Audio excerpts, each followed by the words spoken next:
welcome to a much anticipated video. I'm finally getting this one out here. I actually decided to turn this one into a video series. This is going to be my personal OSCP Active Directory strategy here. And I'm going to show you guys a number of different prominent tools that you're going to want to know how to use when it comes to all things Active Directory. And I'll show you in the context of which you would use them. And we're going to start from the beginning here. So we're going to make a playlist out of this. If you're watching it from the playlist, this will be the first video in this series. So yeah, I've been, as you probably know, I've been teasing this one for a while. I've been kind of putting off making this series because there's just so much to cover. But I think this format's going to be pretty good. Let's start from the very, very beginning, essentially. So to simulate this, I'm using Hack the Box. This is the sauna machine, but let's start at, at the beginning. Like, say we are up, we're scanning a box, we're up against a box, and we don't necessarily even know if we're dealing with Active Directory or not in the first place, right? So how would we know whether or not we're even dealing with Active Directory? Well, we can tell right from the start through Nmap. And for you more seasoned veterans out there, you'll be able to tell just from a glance here that, okay, yeah, this is probably a domain controller. Now, what are the tells? What are the giveaways for that? Well, essentially, what I'm looking at is especially, there's a number of ports, but especially 88. If you see that, that is the Kerberos protocol, the default port for it at least. Obviously, you can run any service on any port technically. So it's not a 100%, but I mean, you could be like 99.9% sure. You see this port open, probably running Kerberos, probably a domain controller. The other giveaways would be LDAP 389 along with 636 and on the higher ports, sometimes you can see the encrypted version of LDAP. I can't remember off the top of my head. Right here, 3268. So, yeah, especially when you see all these combined, probably a domain controller. Now, with these, you're also going to notice a number of ports, and I think this is on Windows servers in general. You could see like these high ports here. So when it comes to Windows in general, you're going to see a ton of open ports. Don't let that intimidate you. Even, just right here, right? Let's just step through what these ports are. Just step through them one at a time. The most relevant ports, I would say. I like to personally, my methodology is I like to start with SMB, port 445, whether I'm dealing with a domain controller or just a Windows server or client or anything like that. This is where I like to start. SMB is open by default on all Windows systems and can be pretty lucrative. But, the main ones to focus on here, I wouldn't worry about any of these high ports here, really. Any of these. I just wouldn't. There's really not much that you typically look for on those. I would, yeah, and when I see 5985, this is WinRM, so think of it as SSH essentially, except it's PowerShell. So really, I wouldn't focus on that either. Where I would focus my time and attention on would be like these ports and these ports. So really, even though it looks like a ton of ports, if you just focus, especially seeing a web server running on a domain controller, very non-standard. So I might quickly look into SMB because it's quick, but then immediately after that, I will shift my focus towards HTTP. There's, obviously in the real world, it would be really dumb to run a web server on the same machine as your domain controller, but because this is a lab environment, you see things like that, right? So, and here's the thing too. If you want to look into LDAP, you could use port 389. Essentially, this is the exact same thing as that, just the encrypted the SSL version, I believe. So it's just kind of like, HTTPS and HTTP running the same thing, right? You only need to look into the web server one time in most cases, unless it's a CTF type thing where they're different. But yeah, that's not going to be the case for LDAP. It's going to be the same thing, right? And this might, to the untrained eye, this might look really lucrative here. But really, you're going to see this on all of your Windows servers. domain controllers especially. This is a Microsoft HTTP API. So this is not like another web server running. And if you were to visit the server on this port, you would just see, I mean, I could show you. You'd always just see the default message. You won't be able to go buster it for anything really. It's really kind of a dead end. It's not an actual custom web server, let's just say. So this is freezing up on me here for a second. I'm gonna need it, so hopefully it'll come back for me. Okay, yeah, here we go. So this was 10.10.10.175, I do believe. Could be wrong about that. Yeah. So you'll see something like this a lot of times. You know, just a generic 404. And if you go bustered this or anything, you wouldn't get anything back. So I wouldn't worry too much about that one. So let's just dive in. As I would if I were, you know, doing this as a machine, right? So like I said, I would start with SMB, and I want to take this time to introduce a very prominent tool. We're going to be talking about this quite a lot in this series, and that is CrackMapExec. Now, this tool is a Swiss Army knife. It can do a ton of things. The use case that we're going to focus on in this video is exploring the options it has with SMB. Very limited in this one because I do believe there's not too much we can do with it, but as you see there, I ran a WinRM with it to see if I could log in as that user. But yeah, you would type CrackMapExec, and let's just look at the help, right? It supports a number of protocols, but this is like one of your go-to tools for Windows machines, just so you know. Right, so we can use this against LDAP, MSSQL, SMB, SSH, and WinRM. We're going to use it against SMB, so we can look at the help within that if we want.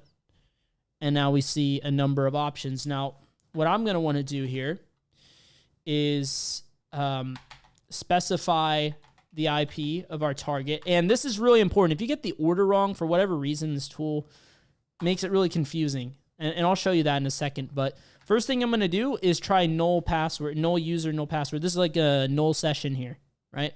This is the first thing I'm going to try just to see if we can log in through that. And we see status denied. So no, we're not able to log in with the null session.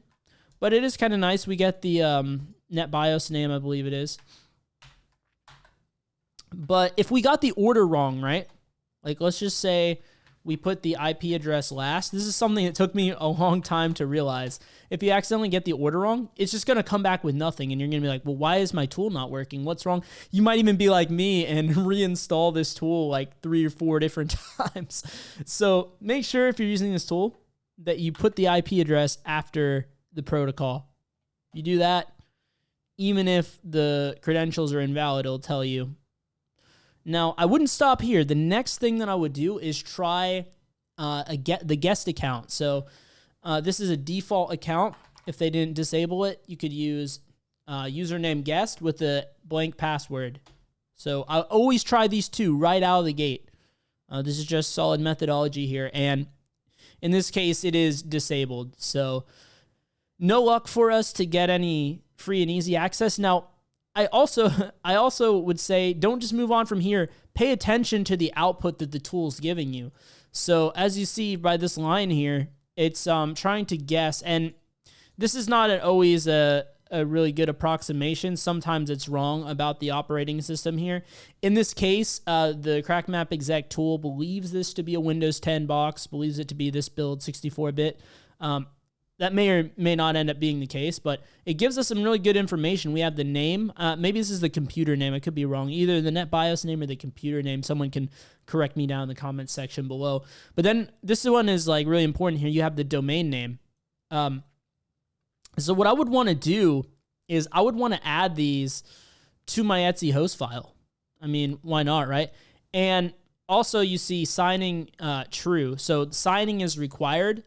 And especially in the real world, this will matter more because if signing is not required, that allows you to run certain man-in-the-middle attacks against clients on these servers. So not something I'll cover in this video, but perhaps down the line I will And this lets you know if it supports SMB version 1. In this case, it doesn't. If it did, there are some attacks that we could potentially execute against this system. But from here, something that I want to do is just add that to the etc host file. Probably should do this in a new window, just so I can see it and reference it there, right? So I'll do that. Oh, and yeah, I actually did this box a long time ago on here. But yeah, as you see, that's what I added. So I won't worry about it then for now, but that's something that I would do just right off the bat. That's probably what I did through my methodology when I saw this. Haven't done this one in a while, but I've had this VM for quite some time. Where would I go from here? Now, here is the huge thing. That's a game changer when you're dealing with Active Directory.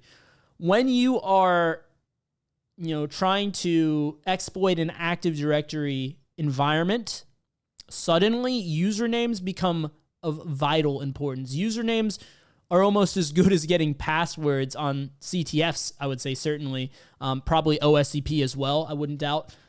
Getting usernames is very important, and the reason for that is an attack known as rep roasting.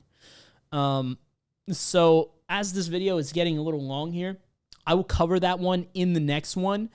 But the next thing I would do in my methodology, just so you guys know, is I would start looking into this web server here.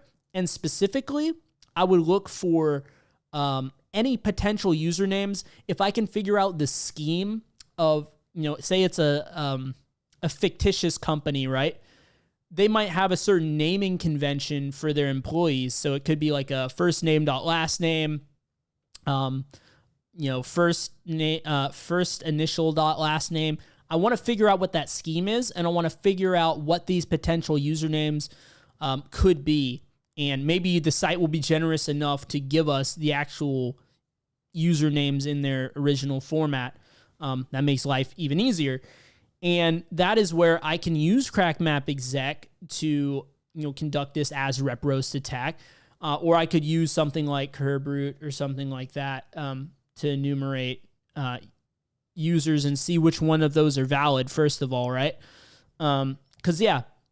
Basically, we'll get into it in the next video. I'll be telling you guys all about as rep roasting, but this is one of the few ways in the beginning. That's one thing that I want to close out with is that you'll notice that with Active Directory, it's really not as difficult as you think it is, and the reason for that is, especially when you don't have any credentials yet, like you're where we currently are.